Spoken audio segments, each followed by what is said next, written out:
I betrayed my best friend by sleeping with his girlfriend. Now, I'm scared for him and I'm worried about him. Me and my, now ex-girlfriend of 1 year had been dating long distance the entire time. It's hard, and over quarantine I grew close with my best friend's girlfriend. He works long hours overnight at a hospital, so I would hang out with his girlfriend sometimes.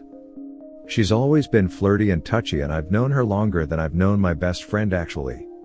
On a drunken Halloween night, while my friend was passed out, we ended up touching each other for 10 minutes.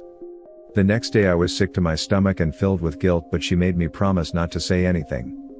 3 weeks later I couldn't hold it any longer and told my, now ex-girlfriend. She broke up with me and I lost the most loving person I've ever met.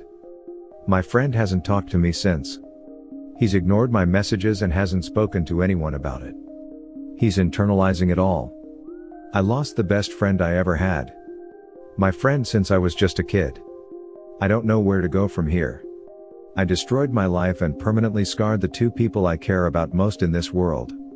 I'm in therapy, but honestly I don't know how I'll ever move forward from this. It's been 2 weeks since I confessed, and it's starting to become clearer how impactful this choice was. I ruined so many lives. Please leave your ex-best friend and ex-girlfriend alone. I read in another comment that you see being able to communicate with them as a way for you to alleviate your guilt. But it's not their responsibility to do that. They don't owe you anything, not even the platform to speak your piece. Please leave them alone. You are a trigger for them and your apologies aren't wanted at this time.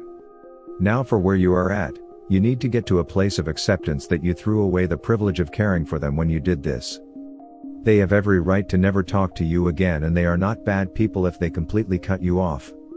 You need to focus on handling your baggage from whatever issues you deal with, because it is not okay to mistreat others with your inner issues. You will feel terrible for a long time. I encourage you to embrace the hurt, meaning, you need to accept that this is going to be a terrible experience that you need to buckle down and grapple with every day. If you keep at it, the growth will come. If you hold yourself accountable, things will change in who you are as a person. Every day you embrace the hurt, it hurt less. If you give in to your issues now, you are just delaying your own maturity. You can do this, OP. I appreciate this advice. And my ex-girlfriend and I are no contact for 2 months before we have a call, and I have been loyal to that. As for my friend, I sent one message the day of and one message yesterday saying I won't reach out again, but if he's ever willing to talk to me, please do. I am trying to embrace the pain so that I can assure myself I never hurt someone like this again. It's no one's fault but my own. You're right, if my friend never talked to me again, I don't deserve that forgiveness or freedom from guilt if he doesn't want to grant it. The days are hard and slow. The tunnel doesn't have a light at the end yet. I'm trying. Good job on respecting their boundaries, OP. I appreciate your clarifying that for me, thank you. Here's the thing, I know the perception in other places is that cheaters deserve to feel the massive guilt forever and it is their burden to carry. That's not true. The point isn't to live with guilt forever, OP. What the reality is, in my opinion, is that your actual burden is to change and accept responsibility and grow in your empathy. Guilt isn't the end goal, it is a necessary step in the process of reaching remorse. Guilt is healthy in the early stages, as can be shame, to an extent, but wallowing in your guilt only allows you to sit in the self-generalization that you are APOS. When we sit under those blanket self-generalizations, I'm evil, I'm unlovable, etc., we are blinded to the work to be done around us and inside us. Now I'm not referring to remorse when I say guilt. I read the stories of many former wayward spouses on here, and they say that they still, even years later, feel sorrow and remorse and regret over what they've done.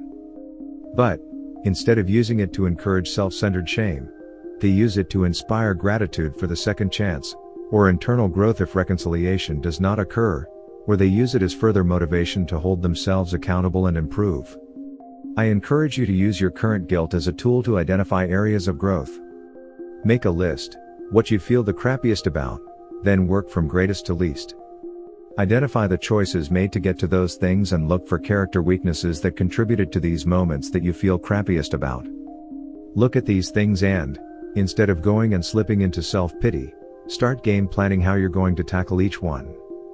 You won't suddenly feel better, but the proactive behavior will put you on a path of true growth. This is where I think your therapist can help tremendously. You cannot change what happened and you have to accept that you might always be a bad person to them. But that doesn't mean you don't have a responsibility to yourself and others to fix your crap so that you can have fulfilling and honest relationships and friendships in the future. P.S. Good on you for being the one to confess. I'm sure it doesn't seem like it, but you gave them the truth about their lives, and that is something that helps a BS so much, even though it hurts like hell. I am thankful you, as a betrayed person, can speak to me with such undeserved kindness. Now it's time to go to work. It won't be easy, but I will prove myself I am worthy of love once again. This is my rock bottom, only up from here. I hope I can find happiness.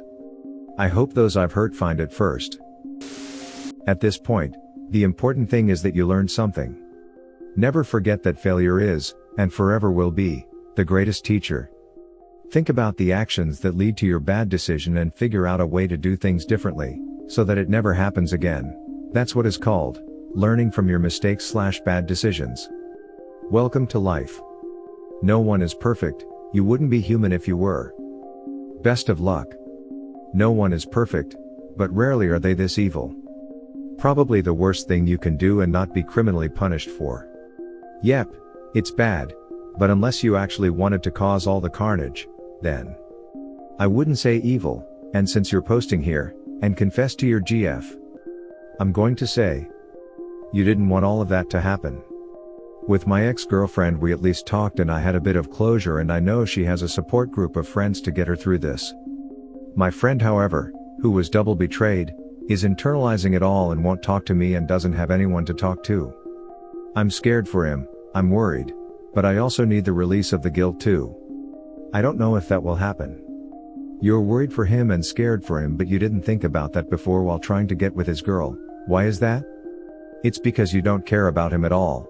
You only care the fact that you lost someone you could rely on. That's not true. I do care about him. My actions may say otherwise, but I let desire get the best of me. I do care about him. No, you don't. Yes, I do. I'm well aware I'm a crappy person, but I do care about him. My wife had become increasingly more distant and less intimate with me. I eventually discovered that she has been sleeping with one of her former students who is 23. I've been together with my wife since we were 25.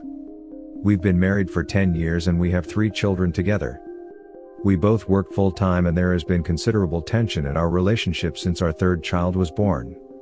In the last 2 years my career has become much more demanding and I have in retrospect been suffering from burnout.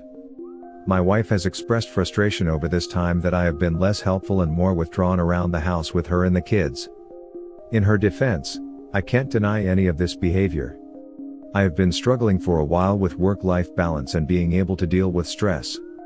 We have had a few heated fights, but never formally discussed separating or divorce. The tension has become much worse since the pandemic due to added responsibility at work and home for both of us. My wife had become increasingly more distant and less intimate with me in the last few months and started exhibiting suspicious behaviors. I eventually caught her in a series of lies and discovered that she has been sleeping with one of her former students who is 23. She has become increasingly verbally offensive since I discovered her secret and has made it clear how much she hates and resents me for not being the husband she needed. She tells me she has absolutely no remorse for her actions and has little interest in repair of our marriage. She got mad when I asked her to stop seeing the guy until we work through things. She has continued to pile guilt and blame on me and tells me that this was her only option. I want to work through things for the sake of our kids, but she has little interest. I agreed to initially move into a hotel until things settled down, and I came home one night to get laundry and found them on the couch together in our home. This was after we agreed that she would not bring him into this house. I asked him to leave and eventually they both did after we argued. She told me I shouldn't be angry. She was also upset that I forced them to go to his house because it's awkward to be there in the house he shares with his mother. More recently I discovered she has spent close to $2,000 on gifts and travel for their affair and was hiding it from me with side accounts, even though theoretically we share all of our finances. She didn't understand why I was upset about that either. She continues to pile guilt on me for driving her to do this and for not knowing how depressed and resentful she was. She keeps saying I should have known she wanted to end the marriage. I just can't understand why she didn't tell me directly 4 to 5 months ago. She continues to tell me that I should not be angry. Through all of this, she seems to care little about the turmoil this has caused in our house for our kids and says they would be better off if we were separated. That may be the one thing I can agree on with her at this point. She threatened to take the kids, and so I contacted a lawyer. She told me that contacting a lawyer was threatening behavior. I am at my wit's end. What the duck are you doing? Don't leave the house. She is having the affair, let her stay with the kid and her mom. Let's see how long she likes that. Get a lawyer, gather evidence and work on your exit plan. She doesn't love you anymore and is rubbing it in your face. She is walking all over you and you are letting it happen. She is crapping all over your house and family and you aren't doing anything to stop it. I'm back in the house now at the advice of my attorney. She told me we can't remain in the same house together. I've told her multiple times she is welcome to leave if she feels that way. Absolutely 100% follow the advice of your attorney. But separate into another bedroom.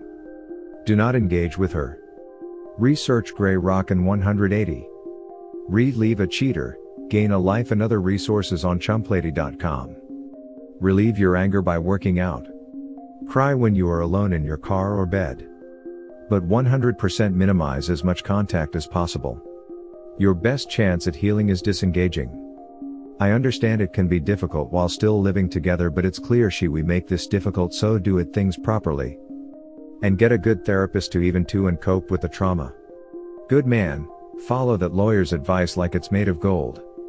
A 23-year-old is gonna drop her as soon as he's bored. Take charge. You're the pilot of this ship. She is only along for the ride because she compliments you. Idea made you some links, take the time to check them out. Good luck. Also get a voice-activated recorder to keep on you at all times. This will help with any false accusations she may try to come up with. Worldwide comments of the day. I want to feel sorry for the guy in the first story, I really do. But I can't imagine having so little self-respect that someone would be willing to work it out with their partner after knowing that they slept with their meds-dependent sibling. This can't be real. Nobody is that ducking stupid like this guy. Story 1, I think this guy has welcome tattooed in his forehead, cause he's a damn doormat. Thanks for watching. Don't forget to subscribe for more interesting and relatable Reddit videos.